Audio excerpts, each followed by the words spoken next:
الحمد لله نحمده ونستعينه ونستغفره ونؤمن به ونتوكل عليه ونعوذ بالله من شرور أنفسنا ومن سيئات أعمالنا من يهده الله فلا مضل له ومن يضلله فلا هادي له ونشهد أن لا إله إلا الله وحده لا شريك له ونشهد أن محمدًا عبده ورسوله وقال الله عز وجل في القرآن المجيد والفرقان الحميد كل نفس ذائقة الموت وإنما توفون أجوركم يوم القيامة فمن زحزح عن النار وأدخل الجنة فقد فاز وما الحياة الدنيا إلا متاع الغرور وقال النبي صلى الله عليه وسلم الدنيا سجن المؤمن وجنة الكافر او كما قال صلی اللہ علیہ وسلم۔ میرے محترم بزرگوں اور عزیزوں، اللہ رب العزت قرآن کریم کے اندر ارشاد فرماتا ہے کہ ہر نفس کو موت کا مزہ چکھنا ہے۔ اس دنیا کے اندر اللہ رب العزت نے جتنے بھی سیدنا آدم علیہ نبینا علیہ الصلوۃ والسلام سے لے کر آج تک جتنے بھی جاندار پیدا کیے ہیں، ہر انسان نے موت کا مزہ چکھنا ہے، ہر جاندار نے موت کا مزہ چکھنا ہے۔ دنیا میں آئے چلے گئے، اٹھ گئے، مٹ گئے، پٹ گئے، لٹ گئے، قبروں کے نشان مٹ گئے۔ کل من علیہا فان، ہر شے کو فنا ہے۔ اس دنیا کے اندر جو بھی آیا ہے، جو بھی رہا ہے یا جو بھی باقی ہے اور جو آئے گا، آنے والا آیا ضرور ہے لیکن وہ اپنی موت کا وقت طے کر کے آیا ہے کہ جو اللہ رب العزت نے اس کی موت کا وقت طے کر دیا ہے اس کو اسی وقت میں جانا ضرور ہے، ہر حال میں جانا ضرور ہے۔ فرمایا کہ وَإِنَّمَا تُوَفَّوْنَ أُجُورَكُمْ يَوْمَ الْقِيَامَةِ، اور جو تم کرتے ہو نا، جو تمہارے کیے کا بدلہ ہے وہ قیامت کے دن اللہ رب العزت پورا ضرور عطا کرے گا۔ اس میں کوئی کمی بیشی نہیں کی جائے گی، وہ مکمل طریقے سے پورا دیا جائے گا، نہ زیادہ بڑھا کر دیا جائے گا نہ کم دیا جائے گا۔ جیسا کرو گے ویسا ہی اس کا بدلہ اللہ رب العزت کل قیامت میں عطا کرنے والا ہے۔ اور پھر آگے ارشاد فرماتا ہے فَمَن زُحْزِحَ عَنِ النَّارِ وَأُدْخِلَ الْجَنَّةَ فَقَدْ فَازَ، جس کو دوزخ سے بچا لیا گیا، جس کو جہنم کی آگ سے بچا لیا گیا، جس کو جہنم کی تپش سے، اس کی گرمی سے، اس کے دھوئیں سے، اس کی تکلیفوں سے بچا لیا گیا اور بچا کر کے پھر جنت میں داخل کر دیا گیا، فقد فاز، اس کے لیے یہ سب سے بڑی کامیابی ہوگی، یہ اس شخص کے لیے سب سے بڑی کامیابی ہے۔ وَمَا الْحَيَاةُ الدُّنْيَا إِلَّا مَتَاعُ الْغُرُورِ، اور یہ دنیا کی جو زندگی ہے، یہ دنیا کا جو ساز و سامان ہے، محض ایک کھلونا ہے، ایک سامان کی طرح ہے، آج ہے کل نہیں ہے، آج ہے کل ختم ہونے والی ہے، ایک نہ ایک دن ختم ضرور ہو کر کے رہے گی۔ جو اپنے پاس ہے وہ آج ہے، وہ کل نہیں ہے، یہ محض ایک دھوکہ ہے۔ تو میرے پیارو، اللہ رب العزت جو فرماتا ہے نا کہ کل من علیہا فان ویبقى وجہ ربک ذو الجلال والاکرام، کہ ہر شے فنا ہونے والی ہے، ہر چیز ختم ہونے والی ہے۔ فرمایا کہ جب انسان دنیا سے رخصت ہوتا ہے، ہر کسی کا دھیان اس کی طرف ہوتا ہے۔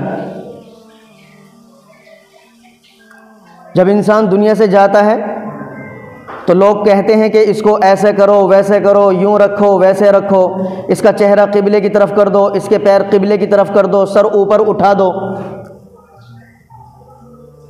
کتنا ہر مرنے والا مسلمان پیارے نبی صلی اللہ علیہ وسلم کے طریقے پر اگر وہ دنیا چھوڑ رہا ہے، بات سمجھنا کہ اگر اللہ کے نبی کے طریقے پر دنیا کو چھوڑ رہا ہے تو خدا کی قسم اللہ رب العزت اس شخص کو یہاں بھی کامیاب کرنے والا ہے، وہاں بھی کامیاب کرنے والا ہے۔ اور کہتے ہیں کہ پھر اس کو غسل سنت کے طریقے سے دو، سنت کے مطابق دو۔ بہت اچھی بات ہے، غسل سنت کے مطابق دینا چاہیے، اور ہر ایمان والے کو، ہر مسلمان کو پتہ ہونا چاہیے کہ غسل دینے کا سنت طریقہ کیا ہے۔ اور جس کسی کا کوئی آدمی دنیا سے رخصت ہوتا ہے اس کو اس طریقے کا پتہ ہونا چاہیے کہ یہ نہیں کہ مرا تو میرے گھر کا ہے اور میں بلا کر کے امام صاحب کو لے کر کے آؤں، بلا کر کے فلاں بزرگ کو لے کر کے آؤں، فلاں صاحب کو لے کر کے آؤں کہ باپ تو میرا ہے، بھائی میرا ہے، چچا میرا ہے، رشتہ دار میرا ہے، اور میں غسل نہ دے کر کے کوئی اور غسل دے مجھے، یہ کہاں کا طریقہ ہے؟ یہ طریقہ صحیح نہیں ہے۔ جس کے گھر کا سدسیہ ہے، جس کے گھر کا افراد ہے، طریقہ بھی یہی تھا کہ غسل بھی اس کو وہی دے، وہی غسل دے اس کو۔ اس لیے ہر ایمان والے کو، ہر مسلمان کو پتہ ہونا چاہیے کہ غسل دینے میں بھی اللہ رب العزت نے بہت بڑا ثواب رکھا ہے، بہت بڑا ثواب رکھا ہے۔ کہتے ہیں جو تختہ ہوتا ہے نا، اس کو ایسی جگہ رکھا جائے کہ نہ وہ اونچا ہو نہ نیچا ہو۔ ابھی یہ بات میرے سامنے آئی تھی جب یہ بھائی گلزار کا انتقال ہوا تھا کہ کیسے رکھنا ہے، کیسے منہ کرنا ہے، کدھر پیر کرنے ہیں۔ یہ ایسی ایسی باتوں سے نا مسلمان بالکل انجان ہے،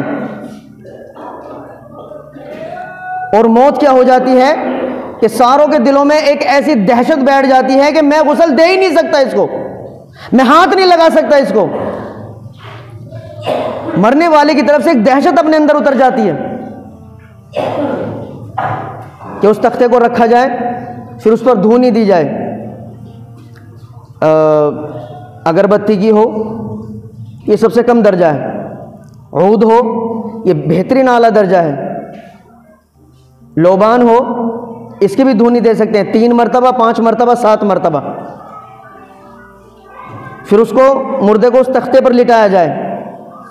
اب جو اس کے بدن پر کپڑے ہیں ان کو چاک کیا جائے، اگر آسانی سے اتر جائیں تو اتار دو، ورنہ چاک کر دو، اور ایک ایسا کپڑا موٹا لے کر کے اس کے اوپر ڈالا جائے جو ناف سے لے کر اس کی گھٹنوں تک آ جائے، جس سے اس کا سطر ڈھک جائے۔ امام الانبیاء محبوب کبریہ جناب محمد الرسول اللہ صلی اللہ علیہ وسلم کا جب انتقال ہوا، آپ نے دنیا سے رخصت فرما گئے، تو حضرت علی رضی اللہ تعالیٰ نے آپ کو غسل دیا۔ تو اس وقت حضرت علی نے اپنے دونوں ہاتھوں میں وہ کیا بولتے ہیں اس کو، لفافے سے دستانے پہنے کپڑے کے۔ نہلانے سے پہلے، غسل دینے سے پہلے ہاتھوں میں دستانے ڈال لیں، اور جو طریقہ بتا رہا ہوں اس کو ذرا دھیان میں رکھیں۔ یہ بات نہ بالکل چلائی جاوے کہ بھائی ہمارے گھر کا کوئی افراد فوت ہو گیا ہے تو جا کر کے امام صاحب کو لے کر کے آؤ، وہ غسل دیں گے اس کو۔ دیکھو غسل دینے کی بھی نا ایک کیفیت ہوتی ہے، اندر سے وہ کیفیت بنتی ہے۔ ایک بندہ 5 وقت کا نمازی ہے، پرہیزگار ہے، مکمل ایمان والا ہے، قرآن کا پابند ہے، عبادت کا پابند ہے، محبت کا پابند ہے، مسجدوں کا پابند ہے، اللہ اور اس کے رسول کی محبت کا پابند ہے، اگر تم اسے غسل دو گے نا، خدا کی قسم تمہارے اندر سے خود ہی یہ بات پھوٹ کر کے آئے گی کہ اس کو غسل میں اپنے ہاتھوں سے دوں، ایک اندر سے کیفیت بن جائے گی۔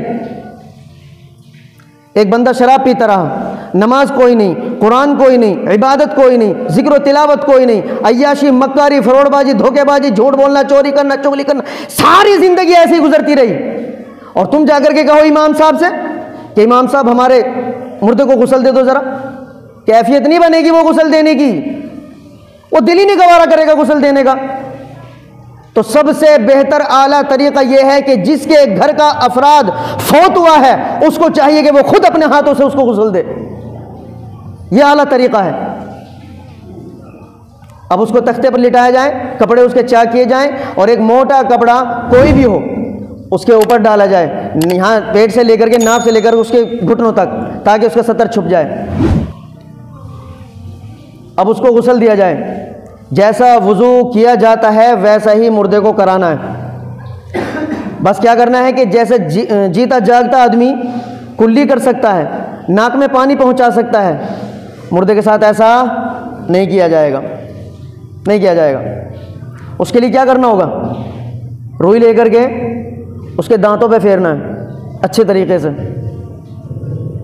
اور روئی لے کر کے پانی نچوڑ کے اس کی ناک میں گھمانا ہے، اور پھر جب اس کو چہرہ دھونے کی باری آئے تو چہرہ اور سر ایک ساتھ دھونا ہے اچھے طریقے سے۔ پہلے استنجا کرایا جائے، اور لفافہ وہ دستانے پہن کر کے، اور پھر اس کو ایسے ہی وضو کرایا جائے جیسے ایک جیتا جاگتا آدمی کرتا ہے۔ چہرہ اور سر صابن سے اچھے طریقے سے دھویا جائے، اور پھر اس کو بائیں کروٹ پر لٹا کر یہ دائیں کروٹ اوپر اٹھا کر یہ سارا حصہ دھویا جائے اچھے طریقے سے، پانی بیری کے پتوں کا ہو، اور پھر دائیں کروٹ پر لٹا کر بائیں کروٹ کو اٹھا کر وہ حصہ دھویا جائے، اور پھر پورے بدن پر اس کے پانی بہایا جائے، اور صابن اگر ہو سکے تو اچھے طریقے سے مل کر کے نہلایا جائے صاف ستھرے طریقے سے، اور ناک میں اور کان میں کیا دے دی جائے؟ روئی دے دی جائے۔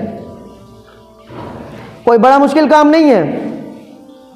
اور جب وہ نہا لے اس کو غسل دے دیا جائے تو ایک آدمی مردے کو سہارا دے کر کے تھوڑا بٹھائے اور دوسرا آدمی اس کے پیٹ پر ہاتھ پھیرے، یہ وضو کے بعد ہونا ہے، نہانے کے بعد، کہ اگر کچھ گندگی نکلتی ہے تو اس کو صاف کر دیا جائے، پھر غسل دینے کی ضرورت نہیں ہے، دوبارہ اس کو اچھے طریقے سے دھو دیا جائے، صاف کر دیا جائے، اور اگر نہیں نکلتی ہے تو فبیہا، کوئی پریشانی کی بات نہیں ہے۔ اب اس طریقے سے اس کو غسل دیا جائے گا۔ تو اس میں سب سے بڑی بات یہ ہے کہ ڈرنے والی کوئی بات نہیں کہ بھئی میرے گھر کا افراد فوت ہو گیا تو میں کیوں کر اس کو ہاتھ لگا سکتا ہوں، یہ تو ثواب کا کام ہے۔ اور ایک بات بڑی چلی چلائی ہوتی ہے کہ جو بندہ مردے کو نہلاتا ہے اس کے لیے غسل فرض ہو جاتا ہے۔ کیا ہو جاتا ہے اس کے لیے؟ کہ بھائی اس نے مردے کو غسل دیا ہے تو اب اس کے لیے بھی غسل کیا ہو گیا؟ فرض ہو گیا۔ یہ بات صحیح نہیں ہے، یہ چلی چلائی باتیں ہیں۔ اس میں ایک بات کا دھیان رکھنا ہے بس کہ اگر اپنے کپڑوں پر نہلاتے وقت کوئی نجاست لگ گئی ہے تو اس کے لیے بہت اچھا ہے کہ وہ نہا لے، کپڑے بدل لے۔ لیکن اگر ایسا کچھ بھی نہیں ہے، کپڑوں پر کوئی نجاست نہیں لگی، کوئی غلاظت نہیں لگی، کوئی گندگی نہیں لگی، تو وضو کر لے، یہ بھی اس کے لیے بہتر ہے۔ اور اگر غسل کر لیتا تو مستحب ہے، بہت اچھی بات ہے۔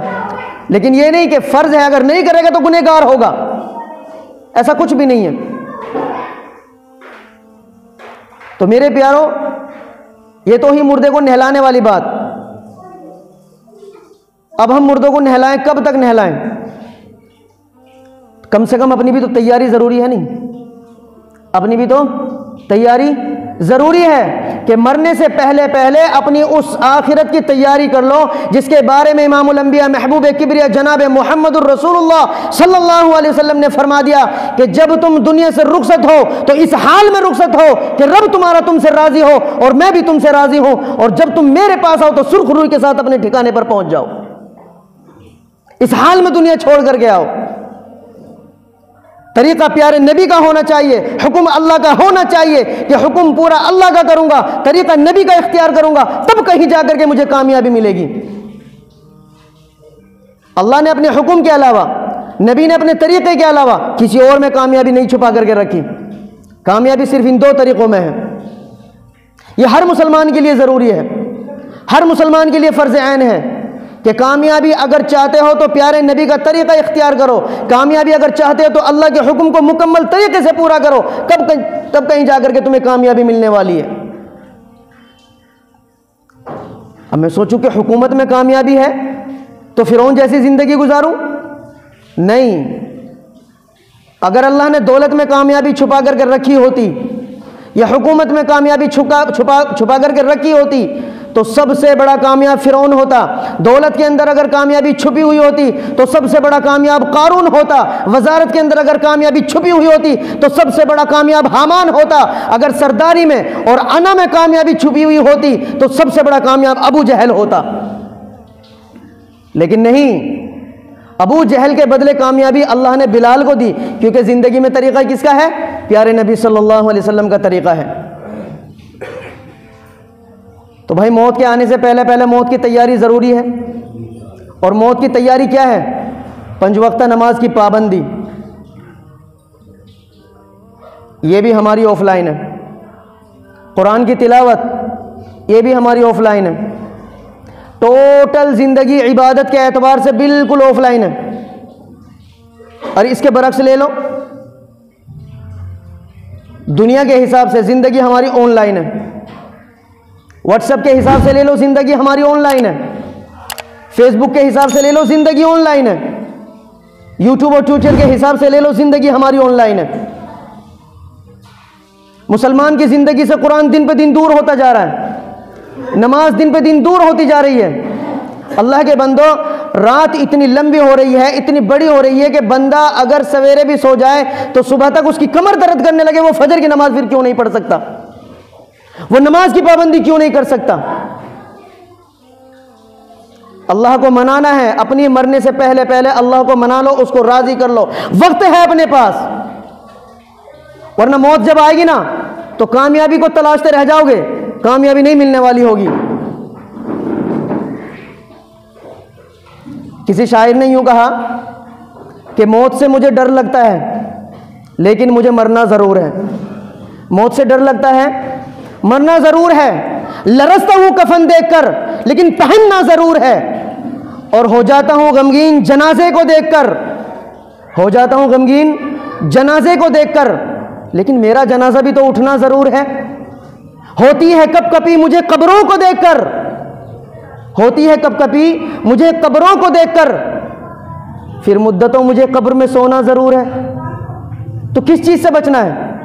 موت اللہ نے ایک ایسی چیز بنا دی ہے جو کسی حال میں بھی ہم سے چھوٹنے والی نہیں ہے، ہر حال میں آنی ہے۔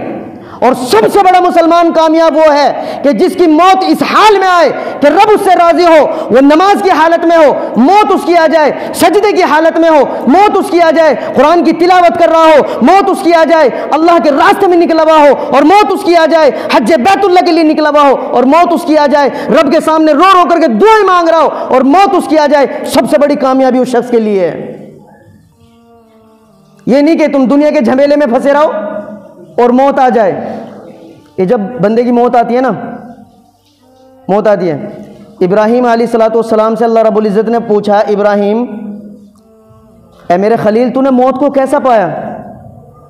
اس وقت ابراہیم علیہ الصلوۃ والسلام نے فرمایا، اے اللہ ایک زمانہ ہو گیا مجھے موت حاصل کیے ہوئے، لیکن آج بھی اس کی کڑواہٹ کو محسوس کرتا ہوں، اس کی تکلیف کو، اس کی شدت کو محسوس کرتا ہوں۔ یہ ایک ایسی عجیب سی بات ہے کہ سننے میں بڑی آسان لگتی ہے، لیکن جس کے اوپر گزرتی ہے نا اس سے پوچھو کہ موت کی تکلیف کیسی ہوتی ہے۔ لیکن اس میں بھی گھبرانے والی بات نہیں، حدیث کے اندر دونوں چیزیں بیان کی گئی ہیں، دونوں چیزیں بیان کی گئی ہیں۔ پوچھا گیا کہ یا رسول اللہ کیا موت کی تکلیف ہر کسی کو محسوس ہوتی ہے؟ نہیں۔ فرمایا کہ جب کوئی بندہ اللہ کا عبادت گزار ہوتا ہے اور میرے طریقے پر 100% زندگی گزارتا ہے اور مکمل طریقے سے اللہ کو راضی کر کے دنیا چھوڑتا ہے، تو وہ تو خود یہ چاہتا ہے کہ جب اس کی موت اس کے جسم سے جدا ہو تو جتنی جلدی ہو سکے وہ جسم سے جدا ہو جائے، اور ایک لذت، ایک سکون اس کو محسوس ہوتی ہے جو جب اس کی جسم سے اس کی روح کو جدا کیا جاتا ہے، کیونکہ 500 فرشتے کے ساتھ موت کا فرشتہ اس بندے کے پاس حاضر ہوتا ہے جو اپنی زندگی کو اللہ اور اس کے رسول کے طریقے پر گزار کر کے جاتا ہے، اور ہر فرشتے کے ہاتھ میں گلدستہ ہوتا ہے اور سارے فرشتوں کے چہرے نورانی ہوتے ہیں، خوبصورت ہوتے ہیں کہ جب مرنے والا بندہ ان کو دیکھتا ہے تو خود ہی اس کے چہرے پر ہنسی مسکراہٹ آ جاتی ہے۔